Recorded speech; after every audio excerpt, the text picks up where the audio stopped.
I was 10 years old when it happened, and it's a night I'll never forget. My parents had rushed to the hospital around midnight. My mom was in labor, and it was time for my little sister to be born. I remember the excitement and nervousness in the air as they scrambled to gather everything they needed. My mom was calm, but I could see the tension in my dad's face as he tried to keep things under control. Before they left, my dad knelt down to my level, placing his hands on my shoulders. "You're going to be fine, buddy," he said, his voice steady but with a hint of urgency. "We'll be back as soon as we can. Just stay inside, lock the doors, and don't answer the phone unless it's us. You're in charge, okay?" I nodded, trying to mirror his calmness. I wasn't scared. At least that's what I told myself. I was excited, actually. It was the first time I'd be home alone at night, and I felt grown up, ready to prove that I could handle it. As they drove off, I stood by the window watching the taillights of their car fade into the darkness. The house felt different without them there, bigger, emptier. But I wasn't afraid. I had my favorite movie queued up, a bag of chips, and a can of soda. It was going to be a fun night, or so I thought. It was around 1 a.m. when I started to feel uneasy. The movie had just ended, and the house was dead silent. I remember thinking how strange it was that a house could feel so empty, so still, as if it was holding its breath. I got up to turn off the TV, the remote heavy in my hand. As I crossed the living room, I caught a glimpse of something out of the corner of my eye, movement just outside the front door. I froze, my heart skipping a beat. I told myself it was probably nothing, maybe a car driving by, the headlights casting shadows on the porch. But when I looked closer, I realized the shadow wasn't from a car. It was a person. I couldn't see them clearly, just the faint outline of a figure standing outside, barely visible through the frosted glass of the front door. They were tall, their shoulders hunched as if they were trying to stay out of sight. I stood there for what felt like an eternity, my mind racing. Who could it be? My parents weren't supposed to be back yet, and they had the only other key. No one else knew I was home alone, at least no one who should have known. Then, slowly, the doorknob began to turn. My breath caught in my throat as I watched the handle twist back and forth, the faint rattle of metal against metal filling the silence. Whoever it was, they were trying to get in. Panic surged through me, and I bolted for the hallway, my bare feet slapping against the hardwood floor. I knew I had to hide, but where? My room felt too obvious, too easy to find. The closets were too small, too cramped. But there was one place I knew they wouldn't think to check. The hall closet. The hall closet was narrow, just wide enough for coats and shoes, with a small shelf above for storage. I had hidden there during hide-and-seek games with my friends before, and no one had ever found me. It was cramped, and the smell of old leather and mothballs filled the air, but it was my best option. I squeezed myself inside, pulling the door shut as quietly as I could. My heart was pounding in my chest so loudly that I was sure whoever was outside could hear it. I pressed myself against the wall, trying to make myself as small as possible, my eyes fixed on the sliver of light that seeped through the crack in the door. I waited, every muscle in my body tense, my ears straining for any sound. For a moment, there was nothing, just silence, thick and oppressive, like the whole world had stopped moving. I started to hope that maybe the person had left, that they had given up and walked away. But then I heard the creak of the front door opening. I bit down on my lip to keep from gasping, my body trembling with fear. The intruder was inside the house. The sound of footsteps followed, slow, deliberate, as if they were taking their time. The footsteps echoed through the hallway, growing louder as they approached the living room. I could hear the soft thud of something heavy being set down, followed by the faint rustle of fabric. Whoever it was, they weren't alone. I could hear low voices speaking in hushed tones, though I couldn't make out what they were saying. My mind raced with possibilities.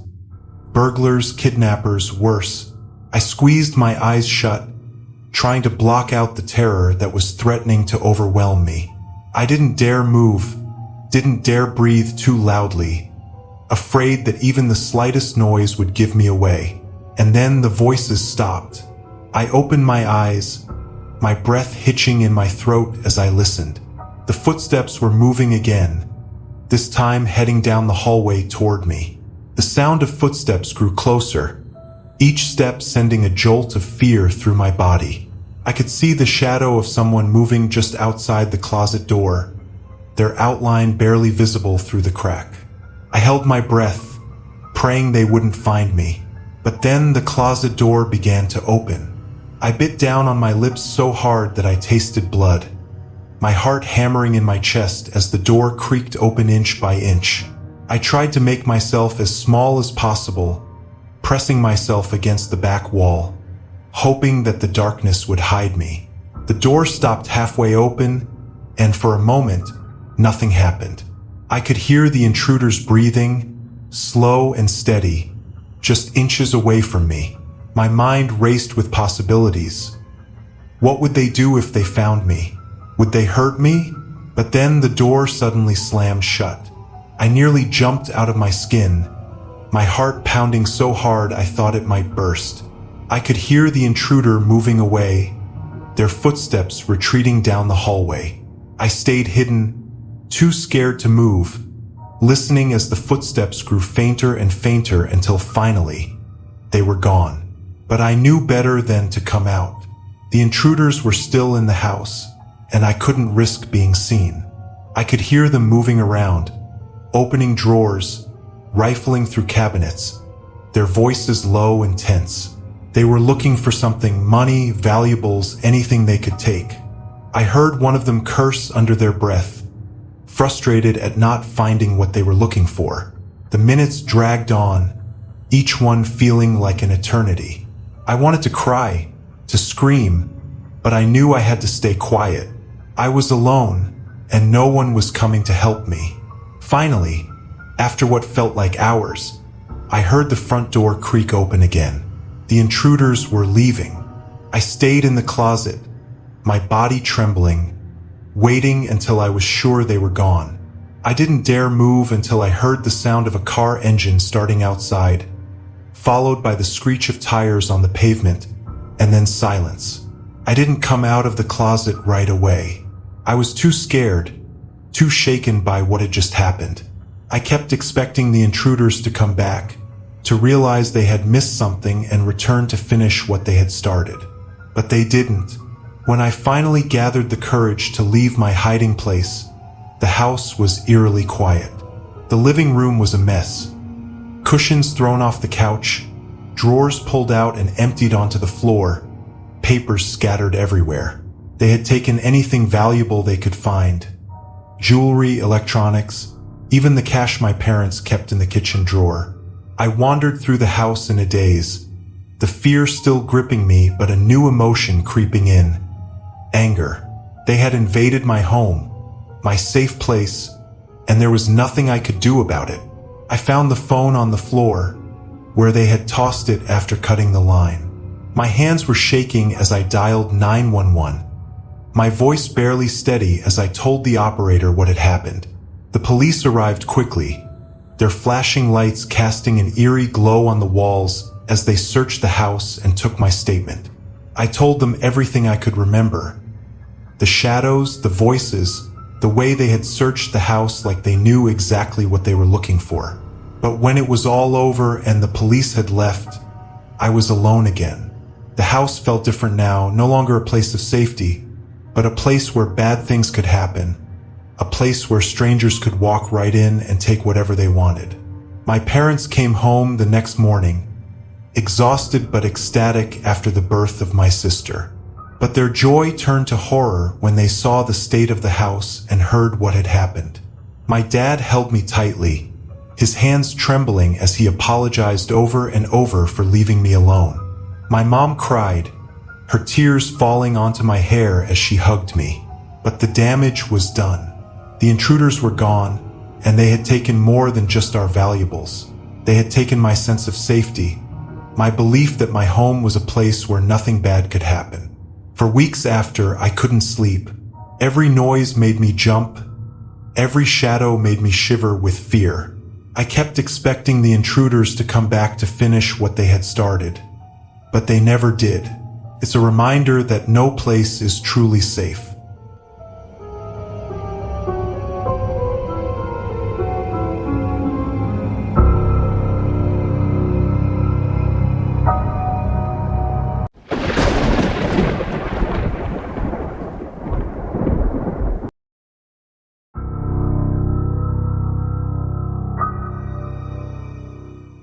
It was supposed to be a chill night.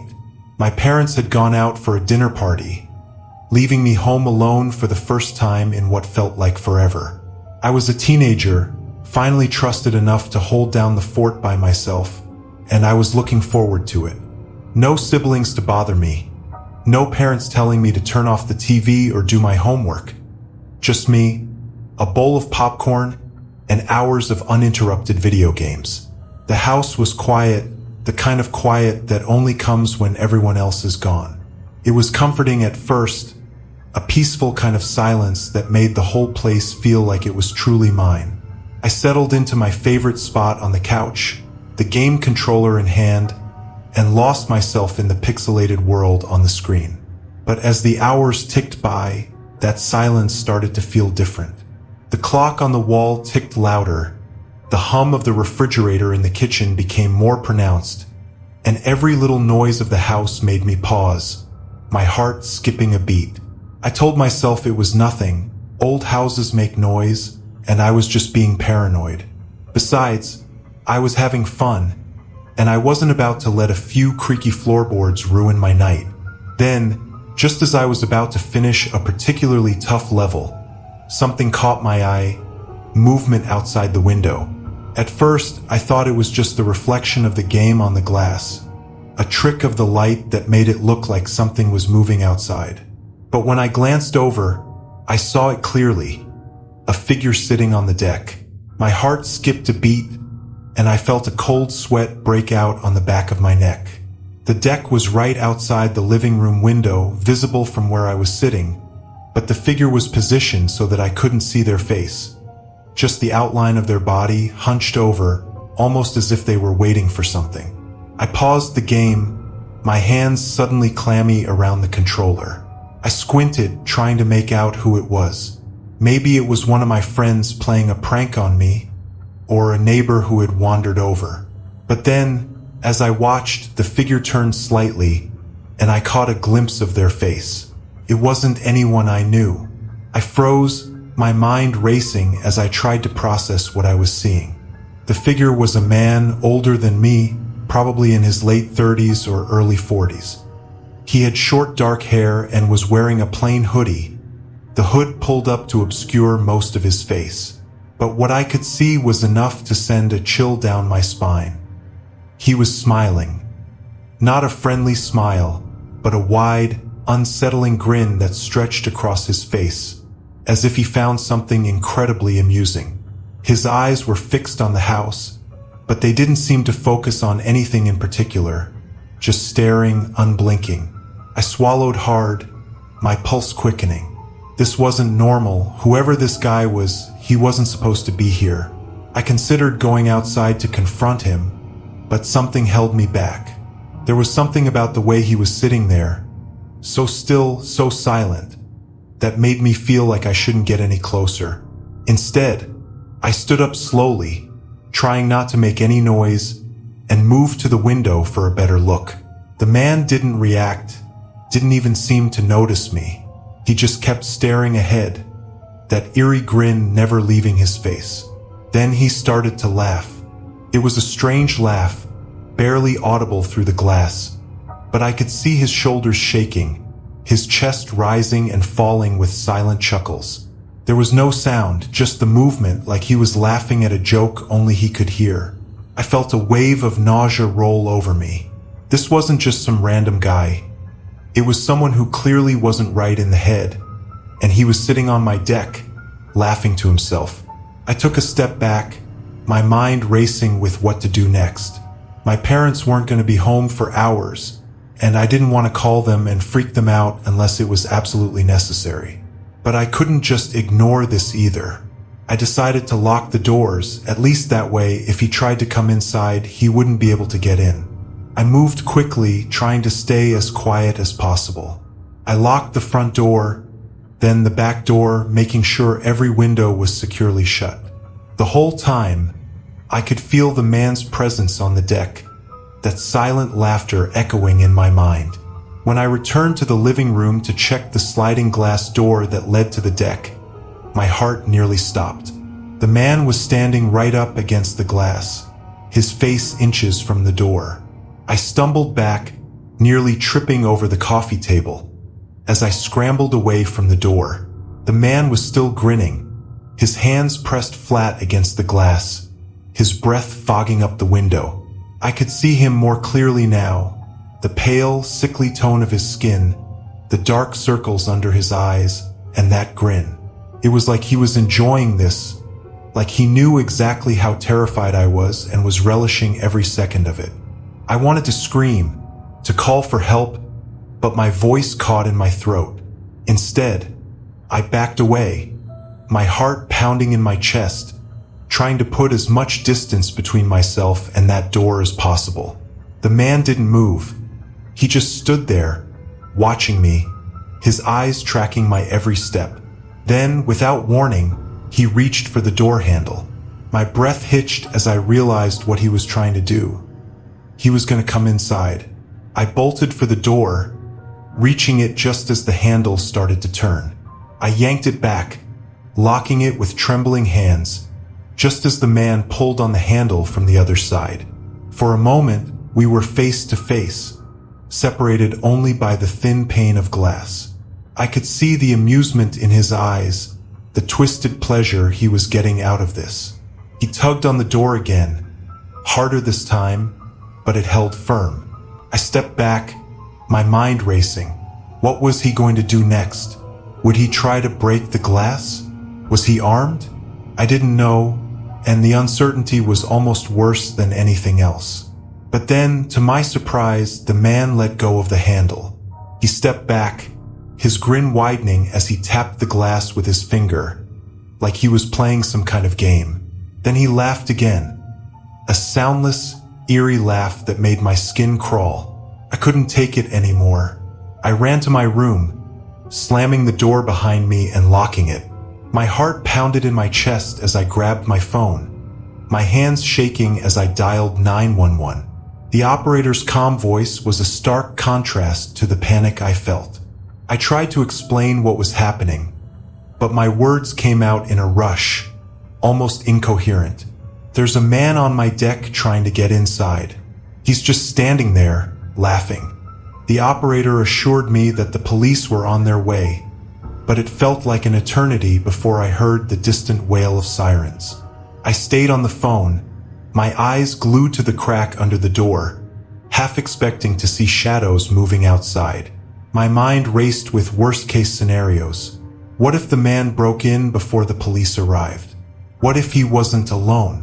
But then, just as I was about to lose hope, I heard the sound of heavy footsteps outside, followed by loud knocks on the front door. "Police! Open up!" I almost cried with relief.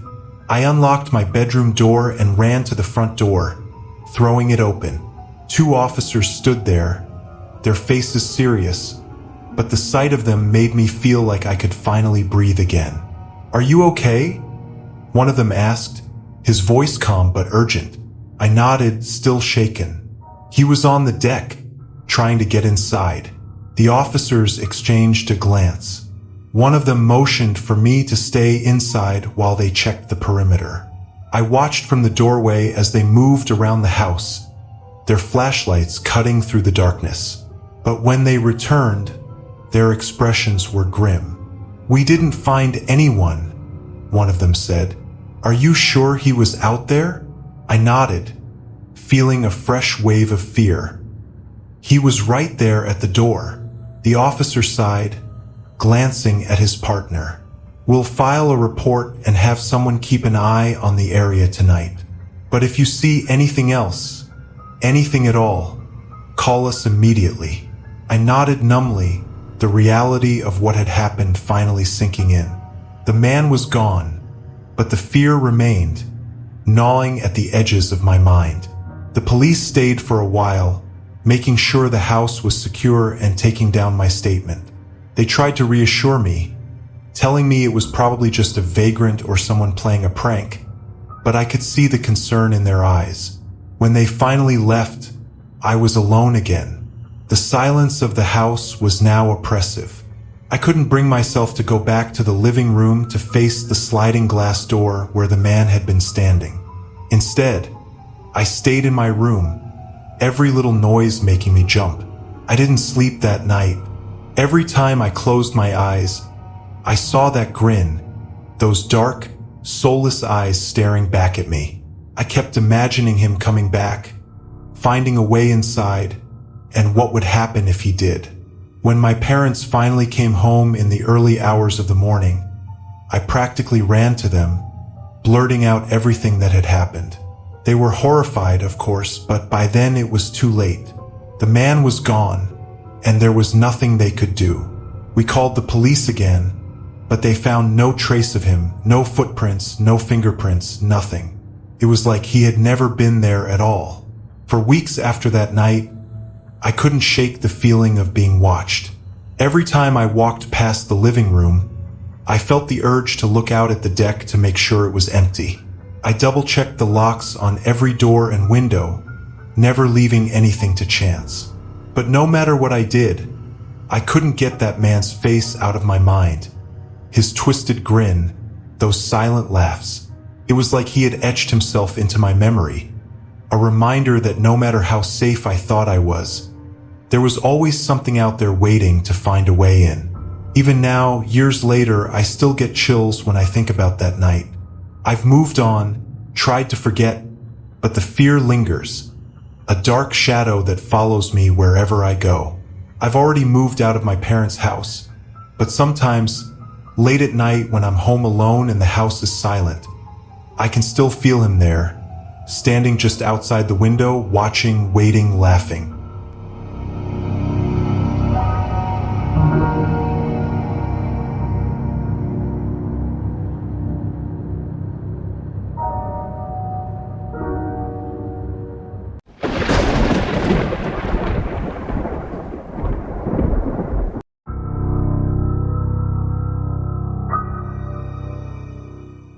Having a basement in our home has always been an adventure for my siblings and me. We turned it into our playroom, a place where we could let our imaginations run wild without the fear of breaking anything valuable. As I got older, the basement became a quieter place, a storage area for old toys and forgotten items. It was a space I rarely visited, especially at night. One evening, however, that changed forever. My parents had gone out for the night, leaving me alone in the house. I was 16, perfectly capable of taking care of myself. I decided to make the most of the evening by watching a movie in the living room. It was a quiet night, the only sounds coming from the soft hum of the refrigerator and the occasional creak of the house settling. I had just settled into the couch with a bowl of popcorn when I heard a faint noise. At first, I thought it was part of the movie, but when I muted the TV, the sound persisted. It was a low, rhythmic thumping, like someone tapping on a door. I strained to listen, trying to pinpoint the source. It seemed to be coming from the basement. I felt a chill run down my spine. The basement was always a bit eerie at night, but I reminded myself that it was just an old house with old house noises. I tried to ignore it, turning the volume back up on the TV, but the thumping continued, growing louder and more insistent. It was as if someone, or something, was trying to get my attention. Curiosity and a growing sense of unease compelled me to investigate. I paused the movie and stood up, hesitating for a moment before grabbing my phone. I walked slowly towards the basement door, my footsteps echoing in the silent house. The door was slightly ajar, and the thumping grew louder as I approached. "Hello," I called out, my voice sounding small and unsure. There was no response, only the relentless thumping. Taking a deep breath, I pushed the door open and flicked on the light. The narrow wooden stairs creaked under my weight as I descended. The basement smelled of damp earth and old memories, the shadows deep and foreboding. The thumping had stopped, replaced by an unsettling silence. I scanned the room, my eyes adjusting to the dim light. Everything seemed in its place. The old couch, the boxes of holiday decorations, the dusty shelves, but something felt off. My gaze landed on the far corner, where the basement door to the outside was located. It was slightly open, swaying gently as if it had just been moved. My heart pounded in my chest. I knew I had locked that door. I walked towards it, my hands trembling as I reached out to close it. That's when I saw the footprints. Muddy, fresh footprints leading from the door to the basement stairs. Panic surged through me. Someone had been in the basement, and they might still be inside the house. I spun around, my eyes darting to every shadow, every dark corner. The basement felt oppressive, the walls closing in. I backed away towards the stairs, my mind racing. I needed to get out, call the police. As I turned to run up the stairs, I saw a figure standing at the top. It was a man, tall and broad-shouldered, wearing a dark hoodie that obscured his face. He blocked my only escape route, his presence filling me with a paralyzing fear. He took a step towards me and I bolted. I ran deeper into the basement, searching for any place to hide. I dove behind the old couch, my breath coming in ragged gasps. I could hear him descending the stairs, his footsteps slow and deliberate. He was hunting me. I fumbled for my phone, dialing 911 with shaking hands. The operator's voice was a lifeline, and I whispered my situation, trying to stay as quiet as possible. "Stay on the line," she said. "Help is on the way." The intruder's footsteps grew louder, closer. I peeked out from behind the couch and saw him searching the basement, checking behind boxes and peering into dark corners. I ducked back, trying to make myself as small as possible. Minutes felt like hours. The basement light flickered, casting eerie shadows that danced on the walls. I could hear the distant wail of sirens. The intruder seemed to sense the approaching danger. He stopped his search, his head snapping towards the stairs. In a swift motion, he bolted back up the steps and out the basement door. I stayed hidden, clutching the phone to my chest until I heard the pounding of police footsteps. They found me behind the couch, tears streaming down my face, and led me upstairs to safety. The intruder was long gone, but they assured me they would search the area. My parents arrived shortly after, their faces pale with worry. The police explained that the intruder had likely been watching the house, waiting for a moment when I was alone. They promised increased patrols in the neighborhood and urged us to install better locks and security cameras. Even now, the fear of being home alone lingers, a shadow that follows me in the quiet moments.